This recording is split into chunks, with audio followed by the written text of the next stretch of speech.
Sobat Mistis, selamat datang di channel kita Sarasayana ID.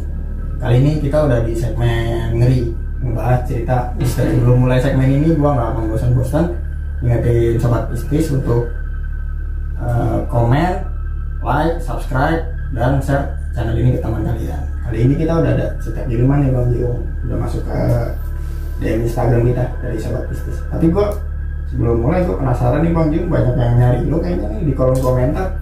Itu lu ada masalah apa? Banyak yang ngerinduin.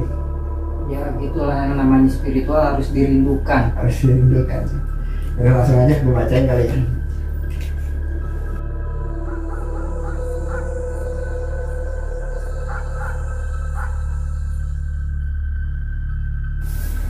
Selamat malam, Sarasayana ID. Tolong samarin nama gue ya.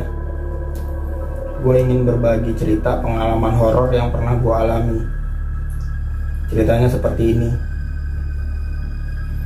Gue tinggal di perkampungan daerah Bogor, yang dimana keadaan lingkungan di sekitar tempat gue bisa dibilang terkesan angker, karena masih banyak pohon-pohon besar yang umurnya berpuluh-puluh tahun yang masih membawa kesan mistis. Awal mula gue mengalami kejadian horor di rumah gue itu di saat ketika malam menjelang tidur. Hingga satu ketika, lagi-lagi malam itu kira-kira di jam 11, nggak seperti malam-malam biasanya. Gua merasakan malam itu benar-benar sunyi.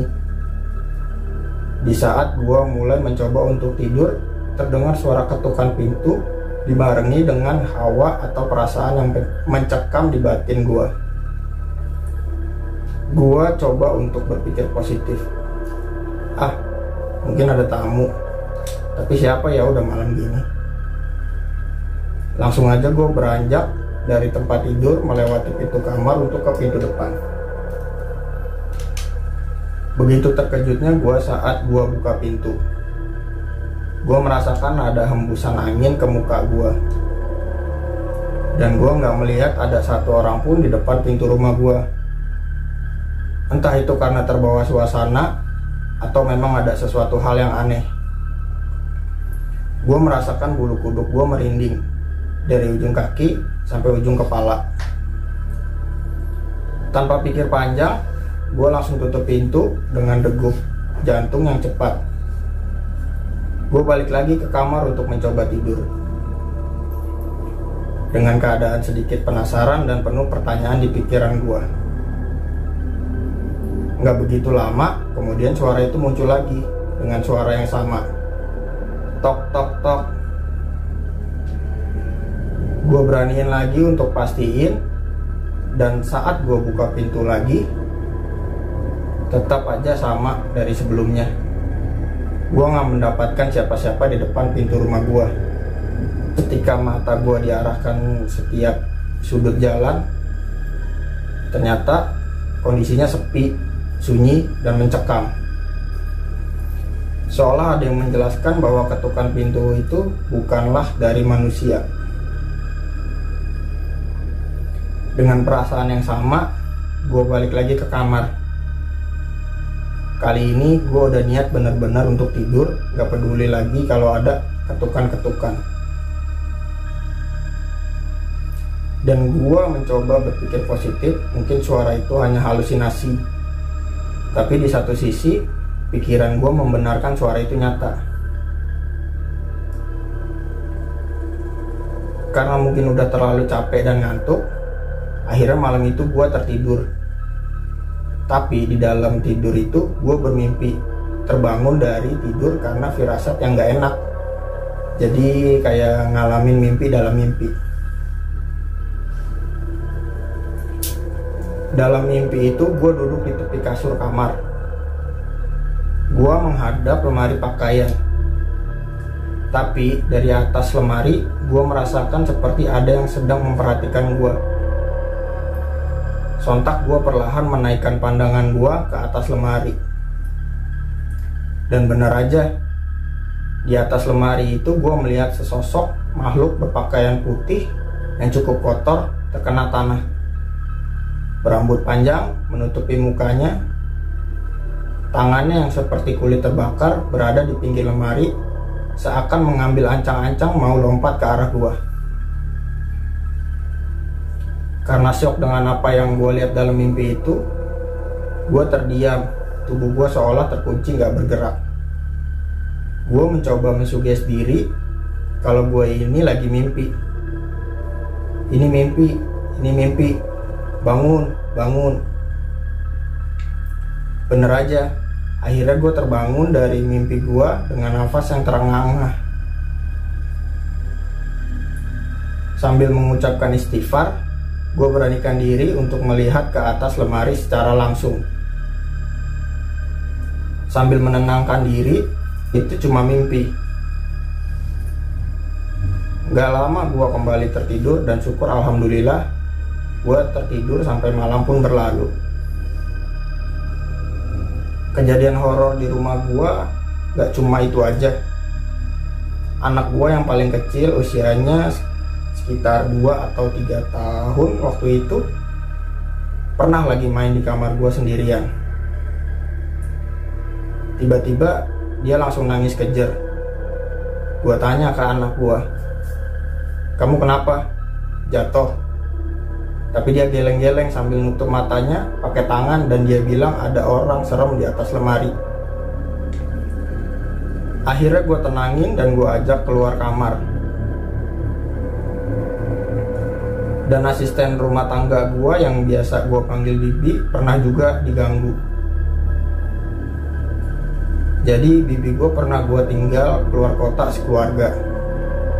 Waktu itu dia lagi melaksanakan tugasnya bersih-bersih rumah dan lainnya. Akhirnya sampailah tugasnya untuk bersihin kamar gua. Dia masuk kamar gua, lagi nyapu-nyapu. Dia merasakan nggak sendirian di kamar gua. Dia balik badan langsung menghadap ke lemari gua.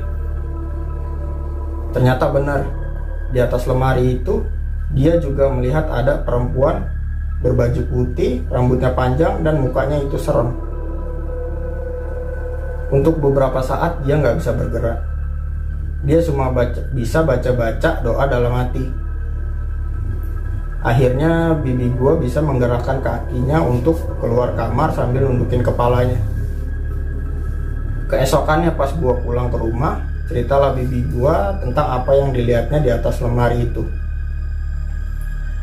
Sontak gue teringat kejadian yang gue alami tempo hari yang sama dengan apa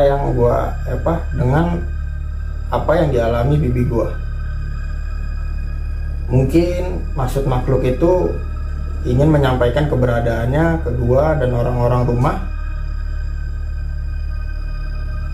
Di saat gue rasa hal-hal gaib dan mistis itu udah mulai mengganggu orang-orang sisi rumah gue mulai mendekatkan diri kepada Allah, lebih sering membaca Al-Quran, melantunkan ayat kursi di rumah. Sedikit demi sedikit, gangguan-gangguan yang gua dan orang rumah alamin perlahan menghilang. Dan alhamdulillah sampai saat ini rumah gua terasa nyaman dan gak ada lagi gangguan-gangguan yang kita rasakan seperti dulu. Itu aja cerita yang menurut gua lumayan seram dan mencekam. Terima kasih Sarasaya Naidi udah bacain cerita gua. Makasih juga sobat mistis yang barusan ngirim ceritanya juga menarik nih. Jadi menurut gue itu kuntilanak kali ya, maksudnya sosok berbaju putih kotor gitu. Iya, bajunya kotor, ya. Rambutnya. Kenapa dia nggak kelonding dulu ya? Lucu ya. Gondrongnya kayak gimana nih, kayak Bang Jum apa kan gondrong nih, banyak dicari di kolom komentar Bang Jum nih, Bang Gondrong. Jadi gimana nih Bang, menurut lo itu makhluk itu kan coba kasih tahu nih keberadaannya gitu. Nah, berarti kan istilahnya sebenarnya dianya itu, makhluknya itu udah ada di situ atau dia baru datang gitu. Kalau bagi gimana? Atau bisa dilihat dulu misalkan itu rumahnya lama atau baru gitu kan. Kayak rumah baru berarti kan harus dibersihin dulu lah ibaratnya gitu kan. Mungkin dia udah lama di situ, mau berdampingan dengan kita gitu. Penjelasannya nih menurut Bang Jul gimana? bakar dulu. Ya, sok. Ya, jadi kalau gue lihat alur ceritanya kan si orangnya ini yang kirim cerita awalnya dia dari mimpi ya. Mimpi lihat sosok itu di atas lemari, cuma nih ada anaknya sama pembantunya yang ngelihat juga itu sosok. Ya kalau gua apa kita ulas di cerita ini kan ya benar kata lo itu, ini rumahnya dia bertempat tinggalnya udah lama di situ atau belum atau baru gitu. atau baru ya kan. Ya kalau misalkan dia bertempat tinggalnya udah lama di situ, bisa aja itu kan sosok itu yang dia bilang itu sebenarnya kabar berita buat dia. Entah itu bisa berbentuk energinya itu kan bisa dari yang di energi yang udah lama di situ atau bentuk kiriman gitu. Misalkan itu sebenarnya sebelum dia bangun rumahnya itu mungkin kuburan atau mungkin ada pohon yang diusir gitu, mungkin kan dia udah ada nunggu di situ gitu kan maksudnya ya bang ya. Nah itu berarti dia itu kan si yang sobat mistisnya itu nggak melihat secara langsung gitu ya, mungkin keberadaannya kan tadi dia diceritain hanya lewat mimpi. Iya, mimpi. Cuman dampak nyatanya itu kan di anak dan pembantunya. Itu kenapa tuh bang? Jadi apa emang dia nggak pengen menyampaikan secara langsung ke sobat mistisnya tadi itu karena mungkin gua hanya ngasih pertanda gitu, tapi yang lain itu ditampakin gitu pak? Itu kenapa? Karena emang ada energi yang bertentangan gitu dengan sobat mistis yang tadi ngirim cerita apa gimana? Itu sebenarnya penyampaian si makhluk itu ada, cuma lewat mimpi awalnya. Cuma karena si yang pemimpi ini percaya nggak percaya kan, dan dia juga buat pembenaran kan di cerita ini. Dan akhirnya gue buat bener ini seperti nyata. Jadi buat sendiri yang pembenaran dari energi itu, dan masuklah ke anak pembantunya ngeliat juga kan. Sebenarnya itu kabar berita, makanya di sini kan si pencerita itu nih bertempat tinggalnya ini udah lama di situ apa baru, katanya di situ. Bisa aja kalau dia baru di situ ya memang si energi itu emang udah bertempat tinggalnya di situ. Ya harus dibersihin dulu ya kan kayak gitu. Di situ mungkin ada suatu bentuk energi atau benda yang tertanam di situ. Jadilah sosok seperti itu yang terlihat sama anaknya atau sama si pembantunya itu. Jadi kalau rumah baru jadi harus dibersihin gitu ya bang, itu dengan cara agama atau mungkin cara spiritualis lainnya gitu ya, spiritual lainnya. Karena kan banyak tuh rumah baru yang dirasa itu ditinggalin itu nggak nyaman atau mengalami gangguan-gangguan yang cukup nyata gitu. Ya kan banyak juga, berarti harus dibersihkan gitu ya. Ya harus dibersihkan lah rumah dan buat nyaman dia juga. Bisa nggak kita misalkan udahlah kita abain aja karena kita nggak mau ganggu dia juga kita usahakan biar dia nggak ganggu kita, kayak kita komunikasi batin nih, udahlah lu tinggal aja di sini jangan ganggu gua. Ya kalau itu kan sama aja proses kekuatan energi lu dan energi dia, keyakinan lu aja yang mapahnya itu siapa yang lebih bagus lah di situ. Karena kan balik lagi nih siapa duluan nih yang sudah bertempat di situ, apakah si sobat mistis tadi apakah makhluk tadi gitu ya. Kalau memang dia sudah si makhluk tadi itu udah lama ya udah cobalah komunikasi. Ya udah kalau lu masih mau tinggal di sini udah tolong jangan ganggu gua gitu ya. Yang bisa kan, karena kan banyak juga dari orang-orang masyarakat Indonesia yang gitu lah. Biarin kita hidup berdampingan karena banyak juga tempat yang ibaratnya ada ya seperti itu. Gak ada tempat yang nggak ada, pasti ada ya. Semuanya ya pasti ada di malam ini ya pasti ada.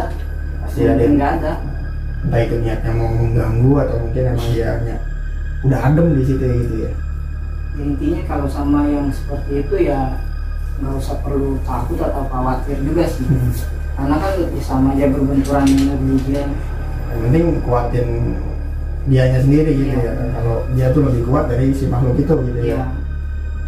Dia lama-lama juga mungkin si makhluk itu bisa jadi nggak betah gitu. Iya, dan di sini juga ceritanya kan dia pas lihat itu kan dia si ini mungkin yang tadinya nggak pernah ibadah jadi ibadah kan, mendekatkan diri sama sang penciptanya dia. Mungkin bukan nggak pernah ibadah, mungkin lebih rajin kali bang. Yang bisa lebih rajin ya kan kayak gitu, dia semakin dia dekat sama penciptanya dia timbul keyakinan kuat. Kayak gitu. Jadi yang penting kalau udah pergi pun makhluk itu ya tetap jangan sampai ditinggal lah gitu keyakinannya gitu ya. Bisa jadi ntar dia balik lagi atau mungkin ada yang baru, mungkin dia bawa dari luar gitu kan, bisa aja kayak dari dalam tiba-tiba dia stay gitu di rumahnya atau tinggal gitu di rumah. Jadi intinya kalau rumah baru itu mau baru mau lama pun kalau udah mengalami gangguan gitu sobat mistis ya dibersihkan dengan cara apapun, misalkan dengan keyakinan cara agama atau mungkin butuh pendamping spiritual gitu bisa ya. Jangan lupa nih sobat mistis juga kita masih ada segmen seram utaranya mistis. Jadi untuk teman-teman mungkin mau sharing tentang masalah di dunia spiritual, entah itu gangguan-gangguan yang dialami sendiri atau keluarganya, bisa di kolom komentar. Atau mau lebih privasi lagi bisa ke DM kita atau ke email kita, nanti ada di kolom deskripsi. Jadi cukup sekian aja kali ya Bang Giung ya. Sobat mistis jangan lupa untuk komen, like, subscribe, dan juga share channel ini ke teman kalian, karena kita nggak cuma sekedar baca, pasti kita bahas, kita cari masalahnya apa, kita selesaiin, dan yang penting tonton terus.